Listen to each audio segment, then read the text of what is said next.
Hi friends, ക്ഷേമനിധി പുതുക്കി ID card download ചെയ്യുന്നത് എങ്ങനെയെന്നാണ് ഇന്നിവിടെ നോക്കുന്നത്. ഞാൻ ബ്രൈറ്റ്, ഈ കേരളം ഓൺലൈൻ സർവീസിലേക്ക് എല്ലാവർക്കും സ്വാഗതം. അൺഓർഗനൈസ്ഡ് അല്ലെങ്കിൽ അസംഘടിത വിഭാഗത്തിൽ ജോലി ചെയ്യുന്ന ക്ഷേമനിധി അംഗങ്ങളുടെ ഡീറ്റെയിൽസ് എൻറോൾ ചെയ്ത് അപ്ഡേറ്റ് ചെയ്ത് കാർഡ് ഡൗൺലോഡ് ചെയ്യുന്നത് എങ്ങനെയെന്നാണ് ഇന്നിവിടെ നോക്കുന്നത്. ഇങ്ങനെ അപ്ഡേറ്റ് ചെയ്തെങ്കിൽ മാത്രമേ തുടർന്ന് ക്ഷേമനിധി അടയ്ക്കുവാനും മറ്റ് ആനുകൂല്യങ്ങൾ കൈപ്പറ്റുവാനും സാധിക്കുകയുള്ളൂ. അസംഘടിത മേഖലയിലെ ക്ഷേമനിധി അംഗങ്ങൾക്കാണ് ഇങ്ങനെ അപ്ഡേറ്റ് ചെയ്യേണ്ടുന്നത്. അസംഘടിത മേഖലയിലുള്ള ക്ഷേമനിധി വിഭാഗങ്ങൾ ഏതൊക്കെയാണെന്ന് വീഡിയോയിൽ വ്യക്തമാക്കുന്നുണ്ട്.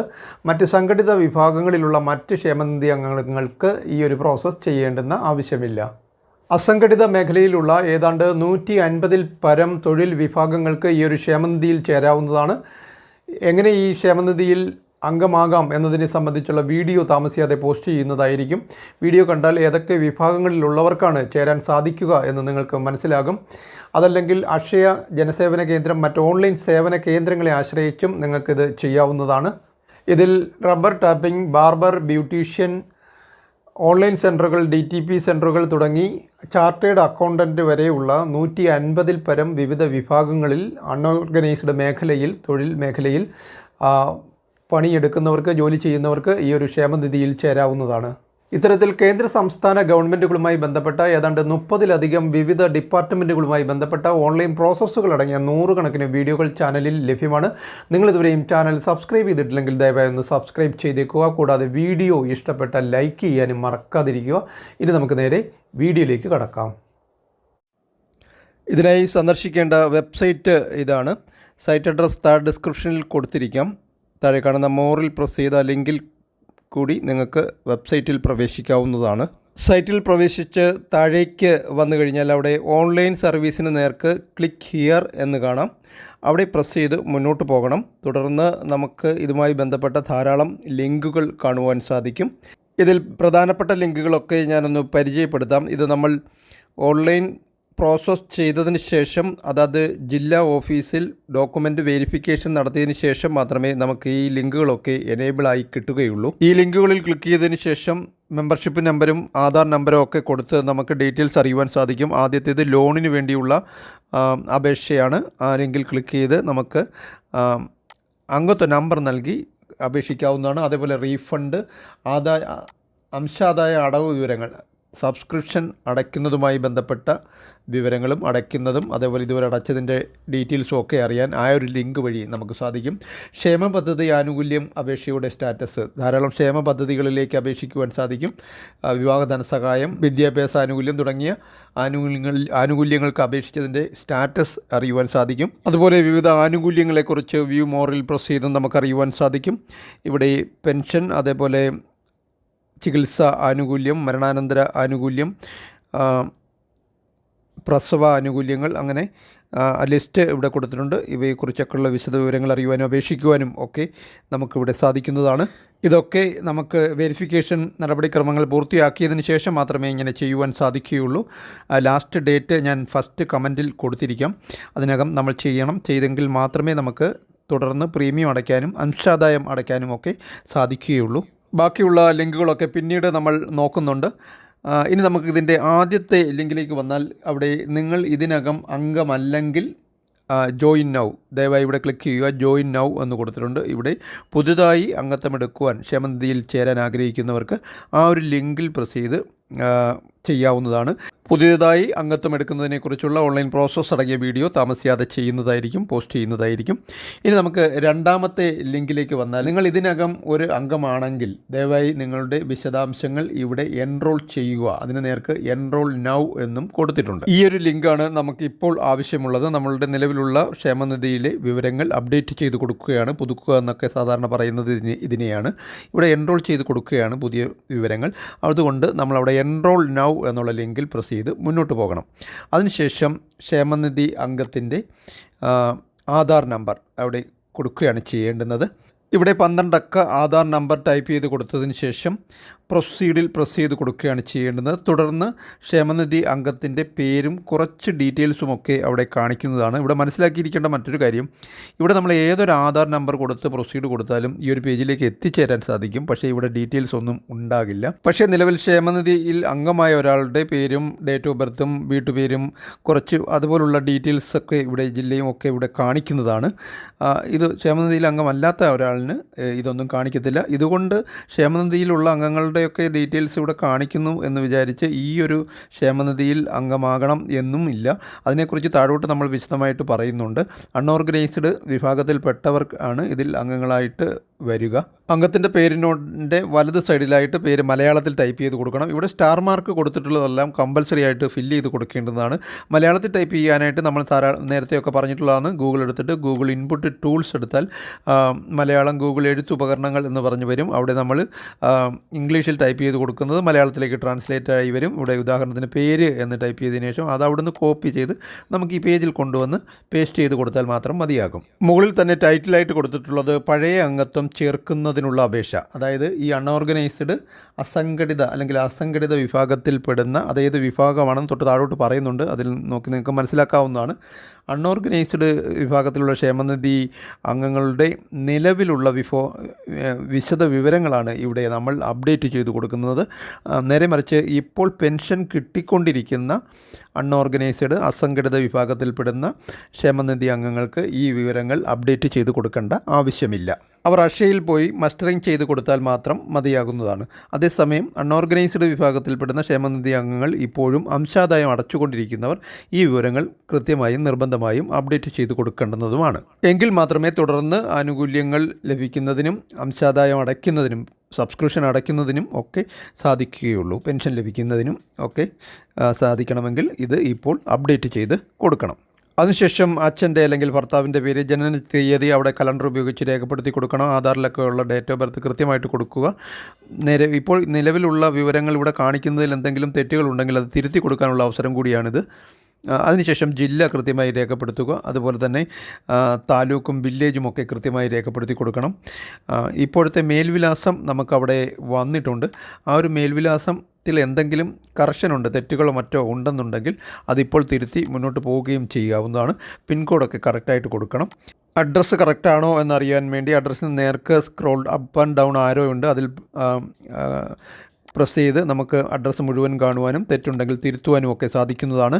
അതുപോലെ പിൻകോഡ് കറക്റ്റായിട്ട് അവിടെ ടൈപ്പ് ചെയ്ത് കൊടുത്താൽ തൊട്ട് താഴെ ലൊക്കേഷനും പോസ്റ്റ് ഓഫീസും ഒക്കെ അവിടെ ഫെച്ച് ചെയ്ത് വരും. അവിടെ നിന്നും നമ്മൾ സെലക്ട് ചെയ്ത് കൊടുത്താൽ മാത്രം മതിയാകും. അതുപോലെ താഴെ ഇപ്പോഴത്തെ മേൽവിലാസവും സ്ഥിരമായ മേൽവിലാസവും ഒന്നാണെങ്കിൽ ഇവിടെ ക്ലിക്ക് ചെയ്യുക എന്ന് കൊടുത്തിട്ടുണ്ട്. അവിടെ ക്ലിക്ക് ചെയ്ത് രണ്ടും ഒന്നാണെങ്കിൽ കോപ്പി പേസ്റ്റ് ചെയ്ത് വരും. പിന്നീട് ഫോൺ നമ്പർ നമ്മൾ കൊടുത്തത് അവിടെ വന്നിട്ടുണ്ട്. അതുപോലെ മെയിൽ ഫീമെയിൽ കൃത്യമായിട്ട് കൊടുക്കുക. അതിനുശേഷം മെയിൽ ID ഒന്നും കൊടുക്കണമെന്നില്ല. വൈവാഹിക യോഗ്യത മാരീഡ് അൺമാരീഡ് കൃത്യമായിട്ട് കൊടുക്കുക. ആധാർ നമ്പർ അവിടെ വന്നിട്ടുണ്ട്.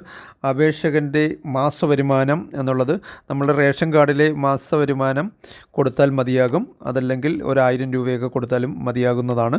താഴെ തൊഴിലിൻ്റെ സ്വഭാവം എന്ന് പറഞ്ഞ കോംബോ ബോക്സിൽ ഇതുമായി ബന്ധപ്പെട്ട തൊഴിലിൻ്റെ ഒരു നീണ്ട ലിസ്റ്റ് തന്നെ കൊടുത്തിട്ടുണ്ട്. ഇതാണ് ഈ അസംഘടിത വിഭാഗം അല്ലെങ്കിൽ അൺഓർഗനൈസ്ഡ് വിഭാഗം എന്ന് പറയുന്നത്. അസംഘടിത വിഭാഗം എന്നുകൊണ്ട് ഉദ്ദേശിക്കുന്നത് സംഘടിതമല്ലാത്ത വിഭാഗം എന്നാണ്. നമുക്കിപ്പോൾ ഒരു സംഘടനയൊക്കെ ഉള്ളതാണെങ്കിൽ, ഇപ്പോൾ ടൈലറിംഗ് അസോസിയേഷൻ, അതുപോലെ തന്നെ ചുമട്ട് തൊഴിലുമായി ബന്ധപ്പെട്ട സംഘടനകൾ ധാരാളമുണ്ട്. അങ്ങനെയൊക്കെയുള്ള കരിങ്കൽ തൊഴിലാളി യൂണിയൻ, കൈത്തറി തൊഴിലാളി യൂണിയൻ, അങ്ങനെയൊക്കെ ഇതിനൊക്കെ വ്യക്തമായി യൂണിയനും ചട്ടക്കൂടും സംഘടനാ സ്വഭാവവും ഒക്കെ ഉള്ളതാണ്. അങ്ങനെയുള്ള വിഭാഗത്തിൽപ്പെടുന്നവർ ഈ ഒരു സംഘടിത വിഭാഗത്തിൽ അൺഓർഗനൈസ്ഡ് സെക്ടറിൽ വരുത്തില്ല എന്നുള്ള കാര്യം ഓർത്തിരിക്കുക. ഇവിടെ ഈ തൊഴിലിൻ്റെ സ്വഭാവം എന്നുള്ളിടത്ത് ലിസ്റ്റ് ചെയ്ത് കൊടുത്തിരിക്കുന്ന തൊഴിൽ വിഭാഗങ്ങളിൽ പെടുന്നവരാണ് ഈ ഒരു ക്ഷേമനിധിയിൽ അംഗമാകാൻ അർഹതയുള്ളവർ. ഇത് ഞാൻ കുറച്ച് സൂം ചെയ്ത് കാണിച്ചിരിക്കുകയാണ്, നിങ്ങൾക്ക് നോക്കി മനസ്സിലാക്കാം. ഇതെല്ലാം ഒന്നും വായിക്കാൻ സമയം അനുവദിക്കത്തില്ല. എങ്കിലും ഏറ്റവും പ്രധാനപ്പെട്ട കുറച്ചെങ്കിലും വായിച്ചു പോകാൻ ശ്രമിക്കാം. മനസ്സിലാക്കിയിരിക്കേണ്ട മറ്റൊരു കാര്യം, ഈ വിഭാഗത്തിൽ പെടുന്നവർക്ക് പുതുതായിട്ട് അംഗത്വം എടുക്കുന്നതിന്, ക്ഷേമനിധിയിൽ അംഗമാകുന്നതിനും സാധിക്കുന്നതാണ്. അതിൻ്റെ വീഡിയോ താമസിയാതെ പോസ്റ്റ് ചെയ്യുന്നതുമായിരിക്കും. ഇതിൽ പ്രധാനപ്പെട്ട വിഭാഗങ്ങൾ എന്ന് പറയുന്നത് വെൽഡർ, ഗാർഹിക തൊഴിൽ, കൂലിപ്പണി, സ്വകാര്യ ട്യൂഷൻ, ചെരുപ്പുകുത്തി, ആക്രി തൊഴിലാളികൾ, ബാർബർ, കോഴി, പശു, ആട്, താറാവ് വളർത്തലിൽ തൊഴിലിൽ ഏർപ്പെട്ടിരിക്കുന്നവർ.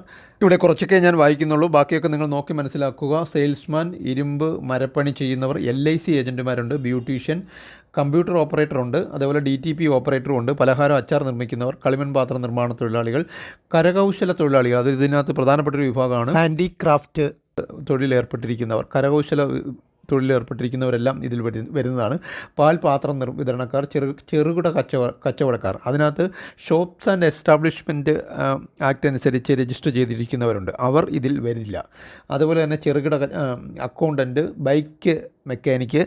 കണ്ടുകൊണ്ടിരിക്കുന്ന പ്രേക്ഷകരിൽ ഇതിൽ ഏതെങ്കിലും തൊഴിൽ വിഭാഗത്തിൽ പെടുന്നവർക്ക് പുതുതായിട്ട് ചേരുകയൊക്കെ ചെയ്യാവുന്നതാണ്. അടുത്തത് ഹോം നഴ്സ്, തുണിക്കച്ചവടം, കക്കവാരൽ തൊഴിലാളികൾ, കണ്ണട നന്നാക്കുന്നവർ, പാത്ര കച്ചവടം, വഴിയോര കച്ചവടക്കാർ, അത് നല്ലൊരു വിഭാഗമുണ്ട്, ബാൻഡ് മേളം, പൂക്കെട്ട് കച്ചവടം, അതുപോലെ പേപ്പർ കവർ നിർമ്മാണം, കുടിൽ വ്യവസായം, അത് വളരെ വലിയൊരു മേഖലയാണ്, വസ്ത്രാലങ്കാരം, ഫാൻസി നിർമ്മാണം. പ്രധാനപ്പെട്ടത് മാത്രമേ വായിച്ചു പോകുന്നുള്ളൂ, ബാക്കി നിങ്ങൾ നോക്കി മനസ്സിലാക്കുക. പാറത്തൊഴിലാളി എന്ന് പറയുമ്പോൾ അതിൽ കരിങ്കൽ തൊഴിലാളി യൂണിയൻ ഉണ്ട്, അതിൽ പെടുന്നവർ ഇതിൽ വരത്തില്ല. അതുപോലെ കർഷക തൊഴിലാളി യൂണിയൻ ഉണ്ട്, അതിൽ കർഷക തൊഴിലാളി പെൻഷനൊന്നും കിട്ടുന്നവർ ഇതിൽ വരത്തില്ല. പാറത്തൊഴിലാളി, കരിങ്കൽ തൊഴിലാളി പെൻഷൻ കിട്ടുന്നവർ വരത്തില്ല. കൈത്തറി തൊഴിലാളി പെൻഷൻ കിട്ടുന്നവർ വരത്തില്ല. അതേപോലെ പിന്നെ ഇതിൽ വരുന്നത് അപ്പോൾസ്റ്ററി വർക്ക്സ്, ഫർണിച്ചർ വർക്ക്, അതേപോലെ പ്ലംബിംഗ്, മോട്ടോർ തൊഴിലാളികൾ, ഹോളോ ബ്രിക്സ് തൊഴിലാളികളൊക്കെ ഇതിൽ വരുന്നതാണ്. പന്തൽ പണി ചെയ്യുന്നവർ, ബാർബർ ആൻഡ് അലക്ക് തൊഴിലാളികൾ ഇതിൽ വരുന്നതാണ്. പാക്കിംഗ് ആൻഡ് ക്ലീനിങ് തൊഴിലാളികളും ഈ ഒരു വിഭാഗത്തിൽ അൺഓർഗനൈസ്ഡ് അസംഘടിത വിഭാഗത്തിൽ വരുന്നതാണ്. അതുപോലെ റബ്ബർ ടാപ്പിംഗ് തൊഴിലാളി, ആശാ വർക്കേഴ്സ്, കാറ്ററിംഗ് തൊഴിലാളികൾ, പെയിൻറ്റിംഗ്, ഫാർമസിസ്റ്റ്, സെക്യൂരിറ്റി ജീവനക്കാർ തുടങ്ങിയവരൊക്കെ ഇതിൽ വരുന്നതാണ്. ഞാൻ സ്പീഡിൽ വായിച്ചു പോയാൽ നിങ്ങൾക്കൊന്നും മനസ്സിലാകത്തുമില്ല. അതുകൊണ്ട് നിങ്ങളിത് ഓരോന്ന് എടുത്തു വെച്ച് നോക്കുക, അല്ലെങ്കിൽ സൈറ്റിൽ കയറി പരിശോധിച്ച് നോക്കുക. കൂടാതെ വെബ്സൈറ്റിൽ ഫോൺ നമ്പർ കൊടുത്തിട്ടുണ്ട്, ആ നമ്പറിൽ വിളിച്ച് ചോദിക്കുകയോ അതാത് ജില്ലാ ഓഫീസുകൾ വിളിച്ച് ചോദിച്ചൊക്കെ ഇതിനെക്കുറിച്ച് നിങ്ങൾക്ക് മനസ്സിലാക്കാവുന്നതാണ്. നമുക്കിനി അടുത്ത ഘട്ടത്തിലേക്ക് കടക്കാം. അടുത്തത് തൊഴിലാളി, സ്വയം തൊഴിൽ ചെയ്യുന്നയാൾ, അങ്ങനെ രണ്ട് കാറ്റഗറികളുണ്ട്. അതിൽ വർക്കറും ഉണ്ട്, അതേപോലെ എംപ്ലോയറും ഉണ്ട്. സാധാരണ വർക്കറാണ് ഇതിൽ തിരഞ്ഞെടുത്ത് കൊടുക്കേണ്ടുന്നത് എന്നാണ് അറിയാൻ സാധിക്കുന്നത്.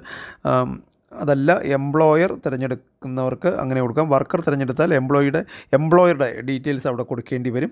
അതല്ല, എംപ്ലോയറാണ് തിരഞ്ഞെടുക്കുന്നതെങ്കിൽ തൊഴിലിൻ്റെ സ്വഭാവവും തൊഴിലാളികളുടെ എണ്ണവും അവിടെ കൊടുക്കേണ്ടതായിട്ട് വരും. അടുത്തത് employee state insurance scheme, provident fund തുടങ്ങിയൊക്കെ നോയാണ് കൊടുക്കേണ്ടതെന്നാണ് അറിയാൻ സാധിക്കുന്നത്. അല്ലെങ്കിൽ അനുയോജ്യമായത് കൊടുക്കാം. പിന്നീടുള്ളത് മതം, വിഭാഗം, ജാതി തുടങ്ങിയവയൊക്കെ അനുയോജ്യമായത് നിങ്ങൾ കൊടുക്കേണ്ടുന്നതാണ്.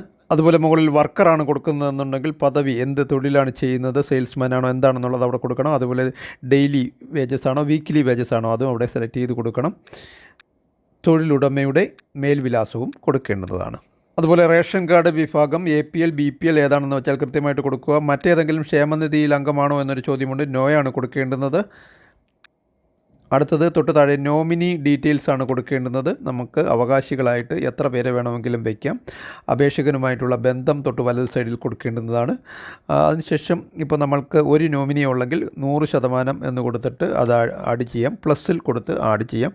അതല്ല 50-50 വെച്ച് 2 പേർക്കാണ് കൊടുക്കാനുള്ളത് ഉദ്ദേശിക്കുന്നതെങ്കിൽ 2 പേരുടെയും പേര് അവിടെ പ്ലസ് ചിഹ്നത്തിൽ പ്രസ് ചെയ്ത് ആഡ് ചെയ്ത് കൊടുക്കുകയും വേണം. അതുപോലെ നോമിനിയുടെ വയസ്സ് കൊടുക്കുകയും, നോമിനി മൈനർ ആണെങ്കിൽ ഒരു രക്ഷകർത്താവിൻ്റെ ഡീറ്റെയിൽസും കൊടുക്കേണ്ടി വരും. അടുത്തത് ബാങ്കിൻ്റെ പേരും ബ്രാഞ്ചും കൊടുത്താൽ IFSC കോഡൊക്കെ അവിടെ ഓട്ടോമാറ്റിക്കായിട്ട് ഫെച്ച് ചെയ്ത് വരും. നിലവിൽ ബാങ്ക് അക്കൗണ്ട് കൊടുത്തിട്ടുള്ളവർക്ക് അതിവിടെ ഓട്ടോമാറ്റിക്കായിട്ട് ഫെച്ച് ചെയ്ത് വന്നിട്ടുമുണ്ട്. പാസ്ബുക്കിൻ്റെ കോപ്പി 200 KB താഴെയുള്ള JPG PDF ഫോർമാറ്റിൽ ഏതെങ്കിലും ഉള്ളത് ഇവിടേക്ക് അപ്ലോഡ് ചെയ്ത് കൊടുക്കുകയും വേണം. എല്ലാ ഡോക്യുമെൻറ്റ്സും 200 KB താഴെയുള്ള JPG അല്ലെങ്കിൽ PDF ഫോർമാറ്റിലുള്ളതായിരിക്കണം. അടുത്തത് മെമ്പർ പാസ്ബുക്കിലെ അംഗത്വ നമ്പറാണ്. KL02 അങ്ങനെയൊക്കെ ആയിരിക്കും തുടങ്ങുന്നത്. BRP അല്ലെങ്കിൽ 02 എന്നൊക്കെ ആയിരിക്കും തുടങ്ങുന്നത്. അക്ഷരങ്ങളും അക്കങ്ങളും ഉൾപ്പെടെ സാധാരണ 10 ഡിജിറ്റൊക്കെ വരാറുണ്ട്. ഓട്ടോമാറ്റിക്കായിട്ട് ഇവിടെ അംഗത്വ നമ്പർ ഫെച്ച് ചെയ്ത് വരികയും ചെയ്യും. ഇല്ലാത്തവർ ടൈപ്പ് ചെയ്ത് കൊടുത്താൽ മതി.